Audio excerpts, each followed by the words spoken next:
Now, let me carefully guide you on how to add automatic subtitles in InShot on your phone, step by step, for better clarity. First, we begin by adding your video. After that, you click on the text option. As you can see here, once you click on text, a variety of functions will appear for you to explore. There are indeed many different functions available, but what we need here are the automatic subtitles. So what do? We simply click on the subtitles option. Now, after clicking OK, we proceed to select the voice option that we want to use.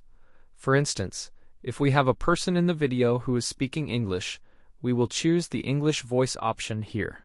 For instance, if someone is speaking in English, we simply click here and then carefully select the English language option, then hit OK.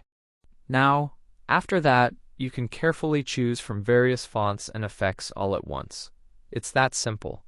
You have everything you need right here to enhance your video. You simply click on the subtitles option, as you can see here, and then press the Start button. Now, after you do that, your subtitles will begin to generate automatically, enhancing your video effortlessly. Your video is currently being processed and the text is being added. After this step, you'll be ready to enhance your content. You can edit it as you wish. Thank you all for watching, good luck to everyone, and goodbye for now.